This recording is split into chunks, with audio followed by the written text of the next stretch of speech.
ശ്രീപതി പണ്ഡിതാരാധ്യലു ബാലസുബ്രഹ്മണ്യം എന്ന് പറഞ്ഞാൽ നിങ്ങളിൽ കുറച്ചു പേർക്കൊക്കെ പെട്ടെന്ന് പിടികിട്ടിയെന്ന് വരില്ല. എന്നാൽ SP ബാലസുബ്രഹ്മണ്യം എന്ന് പറഞ്ഞാൽ നിങ്ങൾ പെട്ടെന്ന് തിരിച്ചറിയും. ശ്രീ SP ബാലസുബ്രഹ്മണ്യത്തിനെ കൊറോണ വൈറസ് നമ്മുടെ ഇടയിൽ നിന്നും കൊണ്ടുപോയിട്ട് നാളേക്ക് 4 വർഷം തികയുകയാണ്. 2020 സെപ്റ്റംബർ 25 അദ്ദേഹം നമ്മളോട് വിട പറഞ്ഞ ആ ദിവസം.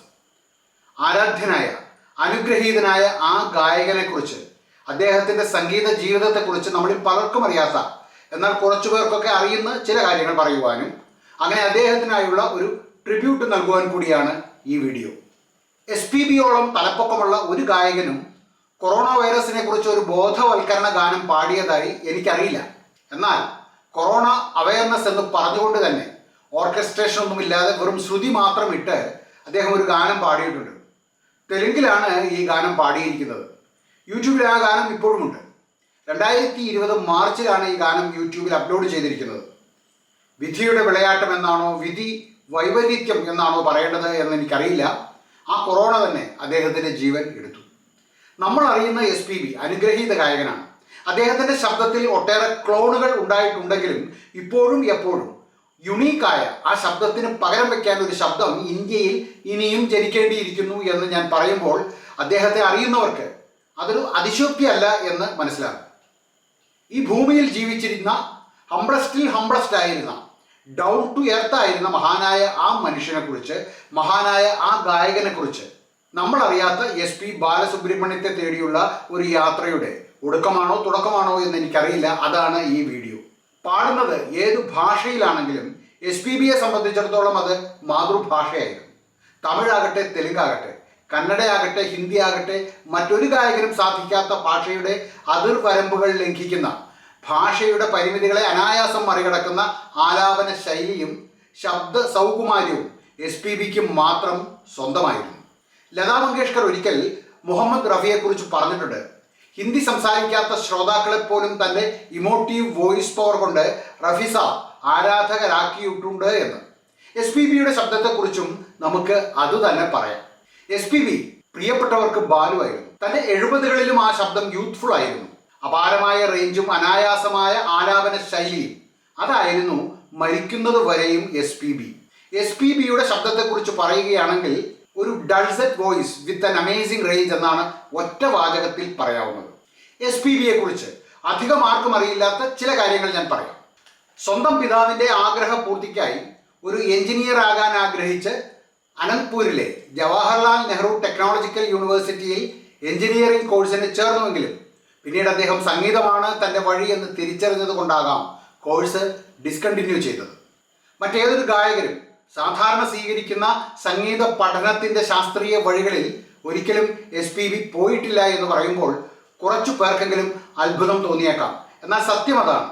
ഒരു ഗുരുവിൻ്റെ കീഴിൽ ചിട്ടയായ ശാസ്ത്രീയ സംഗീത പഠനം എന്നൊന്ന് തൻ്റെ ജീവിതത്തിൽ ഉണ്ടായിട്ടില്ലെങ്കിലും ക്ലാസിക്കലും സെമി ക്ലാസിക്കലുമായ അനവധി ഗാനങ്ങൾ SPBയുടേതായി ഉണ്ട്.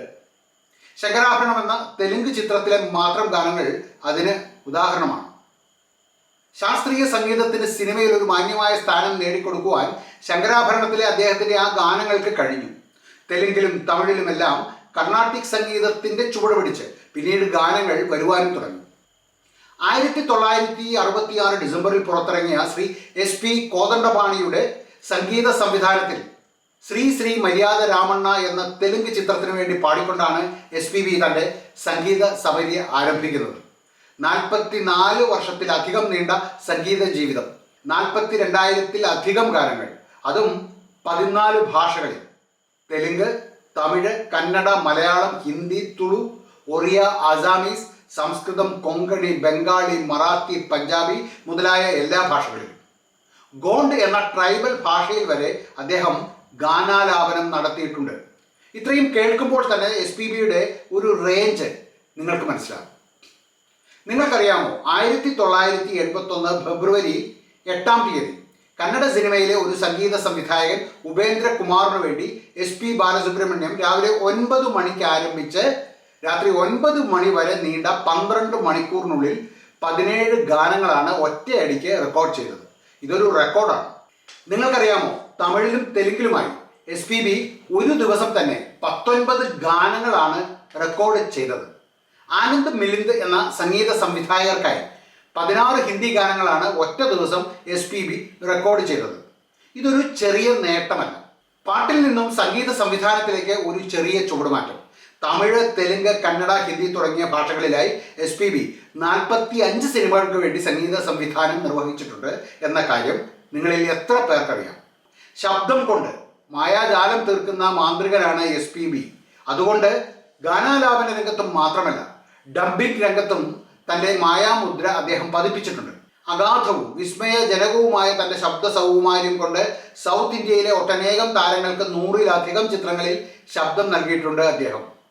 അന്നമയ്യ എന്ന തെലുങ്ക് ചിത്രത്തിൽ ലോർഡ് ബാലാജിയുടെ വേഷം അവതരിപ്പിച്ച സുമന് ശബ്ദം നൽകുക വഴി ബെസ്റ്റ് ഡബ്ബിംഗ് ആർട്ടിസ്റ്റിനുള്ള അവാർഡും അദ്ദേഹത്തിന് ലഭിച്ചിട്ടുണ്ട്. അധികം ആർക്കും അറിയാത്ത മറ്റൊരു കാര്യം, അതിശയകരമായ ഒരു ഭാഷാ നൈപുണ്യം SPBക്ക് ഉണ്ടായിരുന്നു എന്നതാണ്. സൽമാൻ ഖാൻ, കമലഹാസൻ, രജനികാന്ത്, അനിൽ കപൂർ തുടങ്ങിയ നടന്മാരുടെ ചിത്രങ്ങൾ മറ്റു ഭാഷകളിലേക്ക് മൊഴിമാറ്റം ചെയ്തപ്പോൾ ശബ്ദം കൊടുത്തത് SPB ആയിരുന്നു. ഗാന്ധി ചിത്രം തെലുങ്കിലേക്ക് ഡബ് ചെയ്തപ്പോൾ ബെൻ കിങ്സ്ലിക്ക് ശബ്ദം കൊടുത്തതും SPB ആയിരുന്നു. തീർന്നില്ല, തമിഴിലും തെലുങ്കിലും കന്നഡത്തിലുമായി 45ഓളം ചലച്ചിത്രങ്ങളിലാണ് SPB അഭിനയിച്ചത്. അദ്ദേഹത്തിൻ്റെ സ്നേഹോഷ്മളമായ ആത്മാർത്ഥതയുള്ള വ്യക്തി വൈശിഷ്ട്യത്തിൻ്റെ ഒരു നാച്ചുറൽ എക്സ്റ്റൻഷൻ മാത്രമാണ് SPBയുടെ ആരാധകരെ സംബന്ധിച്ചിടത്തോളം അദ്ദേഹത്തിൻ്റെ സിനിമാ അഭിനയം. തമിഴിൽ മനതിൽ ഉരുതി വേണ്ടും, തിരുടാ തിരുടാ, കേളടി കൺമണി, ശിഖരം, കാതല്, തെലുങ്കിൽ പവിത്രബന്ധം, മായാബസാർ, പക്കിൻ്റെ അമ്മായി, കന്നഡയിൽ മുദ്ദിന്ന മാവ, മംഗല്യം തന്തുനാനേന, ബദലോണു ചതുരംഗ, ഇതൊക്കെ അദ്ദേഹത്തിൻ്റെ ചില ചിത്രങ്ങളാണ്. വെള്ളിത്തിരയിൽ മാത്രമല്ല, തമിഴ്, തെലുങ്ക് മിനി സ്ക്രീനിൽ നിരവധി ക്യാരക്ടർ വേഷങ്ങൾ ചെയ്തിട്ടുണ്ട് SPB. തമിഴിൽ കമലഹാസൻ നായകനായ K. വിശ്വനാഥ് സംവിധാനം ചെയ്ത ശുഭ സങ്കല്പം എന്ന ചിത്രം നിർമ്മിച്ചതും SPB ആണ്. അവിടം കൊണ്ടും തീരുന്നില്ല. തെലുങ്കിലും തമിഴിലും കുറേ അധികം മ്യൂസിക്കൽ റിയാലിറ്റി ഷോകൾ, ടാലന്റ് ഹണ്ട് ഷോസ്, ഇതൊക്കെ ആങ്കർ ചെയ്യുവാനും ഹോസ്റ്റ് ചെയ്യുവാനും അദ്ദേഹത്തിന് കഴിഞ്ഞിട്ടുണ്ട്. സംഗീതാധിഷ്ഠിത പരിപാടി ആയതുകൊണ്ട് തന്നെ പാർട്ടിസിപ്പൻസിന് വേണ്ട രീതിയിലുള്ള എല്ലാ നിർദ്ദേശങ്ങൾ കൊടുക്കുവാനും അവർക്ക് വേണ്ടത്ര പ്രോത്സാഹനം കൊടുക്കുവാനും അദ്ദേഹത്തിന് ആ ഷോ മൂലം കഴിഞ്ഞിട്ടുണ്ട്. കേന്ദ്ര സർക്കാർ 2001 പത്മശ്രീയും 2011 പത്മഭൂഷണും നൽകി SPBയെ ആദരിച്ചിട്ടുണ്ട്. 1999 ആന്ധ്രാപ്രദേശിലെ പൊട്ടി ശ്രീരാമലു തെലുഗു യൂണിവേഴ്സിറ്റി അദ്ദേഹത്തിന് ഹോണററി ഡോക്ടറേറ്റ് നൽകി ആദരിച്ചിട്ടുണ്ട്. 2009 തമിഴ്നാട്ടിലെ സത്യഭാമ യൂണിവേഴ്സിറ്റി, 2009 തന്നെ ആന്ധ്ര യൂണിവേഴ്സിറ്റി, 2011 ആന്ധ്രാപ്രദേശിലെ JNTU, ഇങ്ങനെ ഇവരെല്ലാം അദ്ദേഹത്തിന് ഹോണററി ഡോക്ടറേറ്റ് നൽകി ആദരിച്ചിട്ടുണ്ട്. 1979 ശങ്കരാഭരണം എന്ന ചിത്രത്തിലെ ഗാനങ്ങൾക്ക് 1981 ഏക് ദൂജെ കെ ലിയെ, 1983 സാഗര സംഗമം, 1988 രുദ്രവീണ, 1995 ഗാനയോഗി പഞ്ചാക്ഷര ഗവായി, 1996 മിൻസാരക്കരവ്, ഇങ്ങനെ 6 ദേശീയ അവാർഡുകളാണ് അദ്ദേഹത്തെ തേടിയെത്തിയത്. തീരുന്നില്ല, ആന്ധ്രാപ്രദേശ് സർക്കാരിൻ്റെ 25 അവാർഡുകൾ, തമിഴ്നാട് സർക്കാരിൻ്റെ 3 അവാർഡുകൾ, കന്നഡ സർക്കാരിൻ്റെ 3 സംസ്ഥാന അവാർഡുകൾ, ഇതൊക്കെ അദ്ദേഹത്തിന് സ്വന്തമാക്കാൻ കഴിഞ്ഞിട്ടുണ്ട്. തമിഴ്നാട് സർക്കാർ അവരുടെ കലൈമാമണി പുരസ്കാരം നൽകി അദ്ദേഹത്തെ ആദരിച്ചിട്ടുമുണ്ട്. നമ്മൾ ഇത്രയും നേരം പറഞ്ഞത് SPB എന്ന ഗായകന്റെ ചില നേട്ടങ്ങളെ കുറിച്ചാണ്. എന്നാൽ ഒരു മനുഷ്യൻ എന്ന നിലയിൽ SPB ഉണ്ടാക്കി വെച്ചിട്ടുള്ള പകരം വയ്ക്കാനാകാത്ത സ്നേഹത്തിൻ്റെയും ആത്മാർത്ഥതയുടെയും നിരവധി അടയാളങ്ങൾ പലപ്പോഴായി ഉണ്ടാക്കുകയും അവശേഷിപ്പിക്കുകയും ചെയ്തിട്ടാണ് അദ്ദേഹം പോയത്. അദ്ദേഹത്തെക്കുറിച്ച് അധികം അറിയപ്പെടാത്ത ചില കാര്യങ്ങൾ കൂടി ഞാൻ പറയാം. തമിഴിലെ ഒരു മ്യൂസിക് ഡയറക്ടർ SPBക്ക് ഒരു പാട്ട് പാടി ട്യൂൺ പറഞ്ഞു കൊടുക്കുകയായിരുന്നു. SPB അത് ശ്രദ്ധാപൂർവം കേട്ടിരിക്കുന്നുമുണ്ടായിരുന്നു. അല്പം കഴിഞ്ഞപ്പോൾ ആ ഗാനം SPB അങ്ങനെ തന്നെ തിരിച്ചു പാടി കേൾപ്പിച്ചു. വീണ്ടും അല്പം കഴിഞ്ഞപ്പോൾ SPB അതേ ഗാനം വേറൊരു ട്യൂണിൽ പാടി കേൾപ്പിച്ചു. അല്പം കഴിഞ്ഞപ്പോൾ മറ്റൊരു ട്യൂണിൽ, പിന്നീട് വേറൊരു ട്യൂണിൽ, അങ്ങനെ 20 വ്യത്യസ്ത ഈണങ്ങളിൽ അദ്ദേഹം ആ ഗാനം പാടി കേൾപ്പിച്ചു. ഒടുക്കം റെക്കോർഡിങ്ങിന് സമയമായപ്പോൾ മ്യൂസിക് ഡയറക്ടർ ആകെ കൺഫ്യൂസ്ഡ് ആകുകയും താൻ ആദ്യം ഉണ്ടാക്കിയ ട്യൂൺ തന്നെ അദ്ദേഹം മറന്നു പോവുകയും ചെയ്തു. SPB ഒന്ന് പുഞ്ചിരിച്ചുകൊണ്ട് നടന്ന് പതിയെ റെക്കോർഡിംഗ് തിയേറ്ററിലേക്ക് കയറുന്നു. എന്നിട്ടോ ആ മ്യൂസിക് ഡയറക്ടർ അദ്ദേഹത്തിന് ആദ്യം പറഞ്ഞു കൊടുത്ത അതേ ട്യൂണിൽ അദ്ദേഹം ആ ഗാനം പാടുന്നു. ആ മ്യൂസിക് ഡയറക്ടർ തന്നെ ഒരിക്കൽ പറഞ്ഞതായിരുന്നു ഈ കാര്യം. അതായിരുന്നു SPB, a true legend. Indran Chandran എന്ന കമൽഹാസൻ ചിത്രത്തിൽ അദ്ദേഹത്തിൻ്റെ ഡീപ്പ് വോയിസ് കിട്ടുവാൻ SPB ഒരു ഞൊടിയിൽ സർജറിക്ക് വരെ വിധേയനായി എന്നാണ് പറയുന്നത്. സർജറിക്ക് ശേഷം അതേ ചിത്രത്തിൻ്റെ തമിഴ് വേർഷനിലും അദ്ദേഹം തന്നെ പാടി. ഇതിനിടയിൽ ഞാൻ പറയുവാൻ വിട്ടുപോയ മറ്റൊരു കാര്യം, കമലഹാസന്റെ ദശാവതാരം എന്ന ചിത്രത്തിലെ കമൽ അവതരിപ്പിച്ച 10 വേഷങ്ങളിൽ 7 വേഷങ്ങൾക്കും തെലുങ്കിൽ ഡബ് ചെയ്തത് സാക്ഷാൽ SPB തന്നെയാണ്. അതിൽ തന്നെ ഏറ്റവും തമാശ എന്താണ് എന്ന് ചോദിച്ചാൽ, കമൽഹാസൻ അവതരിപ്പിച്ച ആ പ്രായമായ സ്ത്രീക്ക് കൂടി ശബ്ദം കൊടുത്തത് SPB തന്നെയായിരുന്നു എന്നതായിരുന്നു. కంటే పెద్దవాడు ఉన్నాడు, వాడు సర్దార్జీ తలపాగా చుట్టుకొని ఉంటాడు, దాంట్లో పిన్ను ఉంటుంది, తీసి కొచ్చి అడుగుతాడు, అప్పుడు నీ కడుపులో ఉండేదంతా బయటకు వస్తుందిరా. Super sir, super. దీంట్లో ఈజీ అనుకున్నది నేను, టాల్ మ్యాన్ ది ఈజీ అనుకున్నాను నేను చెప్పడం. ఆ పొడుగాటి అతను ఉంటాడు చూడండి, అతను అని మాట్లాడుతుంటాడు ఒకతను పొడుగ్గా. అది చెప్పడం చాలా ఈజీగా అయిపోతుందని చివరిని పెట్టుకున్నాను. అది చాలా కష్టమైంది నాకు. ఒక 4 పంక్తులు చెప్పేసరికి గొంతు మామూలుగా వచ్చేసేది అనమాట. అది చూడగా ఇలాగే పెట్టుకుని మాట్లాడడం చాలా కష్టమైంది అనమాట. అది వెరీ వెరీ టఫ్. అండ్ అందరు టఫ్ అనుకున్నది ముసలావిడిది. I could do it very easily. నీకోసం ఎంత కష్టం పడ్డాను తండ్రి.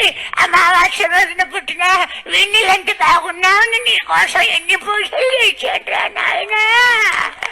പലർക്കും അറിയാത്ത ഒരു കാര്യമാണ്, ഇളയരാജയെയും സഹോദരന്മാരെയും ആദ്യമായി ഇൻട്രൊഡ്യൂസ് ചെയ്തത് SPB അദ്ദേഹത്തിൻ്റെ സംഗീത ട്രൂപ്പിലൂടെയാണ് എന്നത്. പാവളർ ബ്രദേഴ്സ് എന്നറിയപ്പെട്ടിരുന്ന ഇളയരാജ, ഗംഗയമലൻ, ഭാസ്കർ ഇവരെ തൻ്റെ ഓർക്കസ്ട്രയിലൂടെ SPB ആണ് തമിഴ് സിനിമാ ലോകത്തിന് കാണിച്ചു കൊടുത്തത്. ഇളയരാജയുടെ ട്രൂപ്പിലെ തന്നെ വൺ ഓഫ് ദ ബെസ്റ്റ് ഫ്ലൂട്ടിസ്റ്റായ സിംഗറുമായ അരുൺമൊഴി നെപ്പോളിയന് ഒരിക്കൽ SPBയുടെ ഒരു ലൈവ് പ്രോഗ്രാമിൽ വെച്ച് ചെറിയൊരു അബദ്ധം പറ്റി. അരുൺമൊഴി ഫ്ലൂട്ടിസ്റ്റ് മാത്രമല്ല, നല്ലൊരു ഗായകൻ കൂടിയാണ്. ഏകദേശം 200ഓളം ഗാനങ്ങൾ അദ്ദേഹം പാടിയിട്ടുമുണ്ട്. SPB ഇളയ നില പൊഴികരുത് തകർത്ത് പാടുകയാണ്. പല്ലവി കഴിഞ്ഞുള്ള BGM, ആദ്യം ഗിറ്റാർ, പിന്നാലെ second BGM flute. Second BGM തുടങ്ങേണ്ടുന്ന അരുൺമൊഴിക്ക് എടുത്ത ഫ്ലൂട്ട് മാറിപ്പോയതോ എന്തോ ആ BGM വായിക്കാൻ പറ്റുന്നില്ല. പെട്ടെന്ന് തന്നെ SPB സ്വന്തം ശബ്ദം കൊണ്ട് BGM പാടി അനുപല്ലവിയിലേക്ക് പോകുന്നു.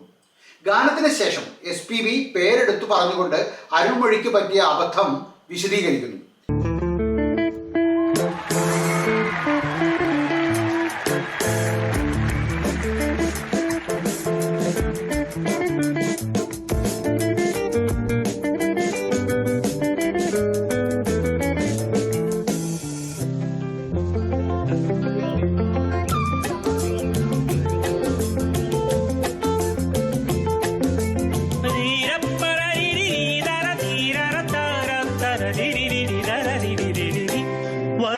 ഇത് ആർക്കും പറ്റാവുന്ന ഒരു അബദ്ധമാണെന്നും 22ഓളം ബാംബു ഫ്ലൂട്ട് വെച്ചിരിക്കുന്നിടത്ത് ശരിയായ ഫ്ലൂട്ട് എടുക്കുവാൻ കഴിയാതെ വേറൊരെണ്ണം എടുത്താൽ ശ്രുതി തന്നെ മാറിപ്പോകും എന്നുമൊക്കെ പറഞ്ഞ് അരുൺമൊഴിയെ ആശ്വസിപ്പിക്കുന്നുണ്ട് SPB.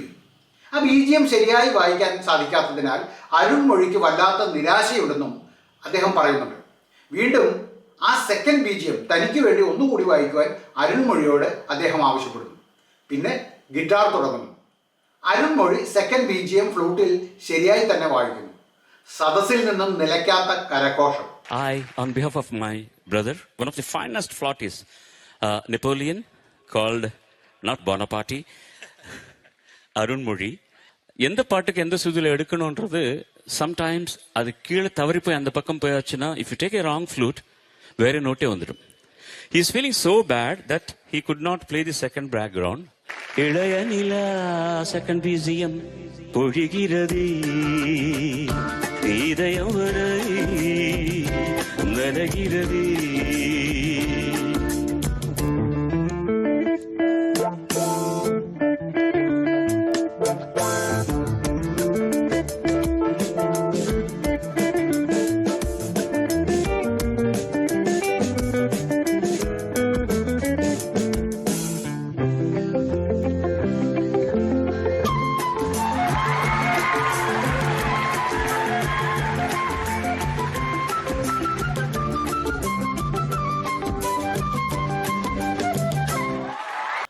അരുൺമൊഴിയേക്കാൾ കൂടുതൽ ആ കരഘോഷവും ആരവവും SPB എന്ന മനുഷ്യനായിരുന്നു. ഇത്രയും ഹൃദയ വിശാലതയുള്ള ഒരു മനുഷ്യനെ അതിനു മുൻപ് അവർ കണ്ടിട്ടുണ്ടായിരുന്നില്ല, അതിന് ശേഷവും. ചെറിയ ഗായകർ, വലിയ ഗായകർ, അങ്ങനെ വലിപ്പച്ചെറുപ്പമൊന്നും ഒരിക്കൽ പോലും ഒരിടത്ത് പോലും SPB പ്രകടിപ്പിച്ചതായി കേട്ടിട്ടില്ല. ഇവിടെയൊക്കെ ഒരു സിനിമയിൽ 2 വരി പാടിയാൽ തന്നെ സെലിബ്രിറ്റി സിംഗർ എന്ന മട്ടിൽ നടക്കുന്ന ഒട്ടേറെ പേരെ നമ്മൾ കണ്ടിട്ടുണ്ട്. അപ്പോഴാണ് SPB എന്ന ഈ മനുഷ്യൻ വ്യത്യസ്തനാകുന്നത്. ഒരിക്കൽ മറ്റൊരു ലൈവ് ഷോയിൽ 2 അപ്രശസ്തരായ ഗായകർ യജമാൻ എന്ന ചിത്രത്തിലെ ആളെപ്പോൽ വേലപ്പോൽ എന്ന് തുടങ്ങുന്ന ഒരു ഗാനം പാടിക്കൊണ്ടിരിക്കുന്നു. ചരണം തുടങ്ങുന്നതിന് മുൻപ് സാക്ഷാൽ SPB സ്റ്റേജിലേക്ക് വരുന്നു. സദസ്സ് മുഴുവൻ എന്താണ് SPB ചെയ്യുവാൻ പോകുന്നത് എന്ന് നോക്കിക്കൊണ്ടിരിക്കുന്നു. ചരണത്തിൻ്റെ ആദ്യ 2 ലൈൻ ആ പയ്യൻ പാടി SPBക്ക് വേണ്ടി പതിയെ മാറിക്കൊടുക്കുന്നു. പിന്നെ വരുന്ന ഫീമെയിൽ പോർഷൻ തീരുന്ന മുറയ്ക്ക് SPB പാട്ട് തുടങ്ങുമ്പോൾ സദസ്സ് അക്ഷരാർത്ഥത്തിൽ പൊട്ടിത്തെറിക്കുന്നു. കൂടെ പാടുന്ന പെൺകുട്ടിയുടെ എക്സ്പ്രഷനും അതിഗംഭീരം. അതുമാത്രമല്ല, ഗാനത്തിൻ്റെ ഒടുവിൽ ആ പെൺകുട്ടി ഒരു ഭാഗത്ത് ചെറിയ തോതിൽ ഒരു ഇംപ്രവൈസേഷൻ നടത്തുമ്പോൾ SPB ആ പെൺകുട്ടിയെ ഒന്ന് നോക്കുന്നു, ചെറുതായി പുഞ്ചിരിക്കുന്നു. നല്ലത് എന്ന് അതിലും ഭംഗിയായി ആർക്കും പറയാൻ പറ്റില്ല. അതിലും വലിയൊരു കോംപ്ലിമെൻ്റ് ആ പെൺകുട്ടിക്ക് കിട്ടാനുമില്ല. AR റഹ്മാൻ ദിലീപ് ആയിരുന്ന കാലത്ത് അന്ന് കമ്പോസേഴ്സിന് വേണ്ടി കീബോർഡ് വായിച്ചുകൊണ്ടിരിക്കുമ്പോൾ SPB റെക്കോർഡിങ്ങിന് വരുന്ന കാര്യം പറയുമായിരുന്നു. SPB റെക്കോർഡിങ്ങിന് വന്നാൽ ഒരു പാട്ട് പഠിക്കാൻ 15 മിനിറ്റ്, ആ പാട്ട് പാടാൻ പിന്നൊരു 10 മിനിറ്റും, എല്ലാം കഴിഞ്ഞ് നോക്കുമ്പോൾ SPB അടുത്ത പാട്ട് പാടുവാൻ മറ്റൊരു സ്റ്റുഡിയോയിലേക്ക് പോയിട്ടുണ്ടാകും. യേശുദാസിൻ്റെ ഒരു ജന്മദിനത്തിൽ അദ്ദേഹത്തെ ആദരിക്കുന്ന ഒരു ചടങ്ങിൽ യേശുദാസിൻ്റെ പാദപൂജ നടത്തുന്നുണ്ട് SPB. ഈ ചിത്രം തന്നെ നോക്കും. ഈ മനുഷ്യൻ്റെ ലാളിത്യവും ഔന്നത്യവും എല്ലാം വ്യക്തമാക്കുന്നുണ്ട് ഈ ചിത്രങ്ങൾ. ഇതൊക്കെ ആയിരുന്നു SPB എന്ന SP ബാലസുബ്രഹ്മണ്യം. തീർച്ചയായും ഇനിയും അദ്ദേഹത്തെ അടുത്തറിഞ്ഞവർക്ക് ഒട്ടേറെ കാര്യങ്ങൾ പറയുവാൻ ഉണ്ടാകും. എപ്പോഴെങ്കിലും നമുക്ക് അതൊക്കെ കേൾക്കാനാകുമെന്ന് വിശ്വസിക്കാം. SPB മരിച്ചിട്ടില്ല, ഒരിക്കലും മരിക്കുന്നില്ല. അദ്ദേഹം പാടിയ അനേകായിരം ഗാനങ്ങളിലൂടെ അദ്ദേഹം ഇപ്പോഴും നമ്മളോടൊപ്പം ജീവിച്ചിരിക്കുന്നു. നന്ദി, നമസ്കാരം.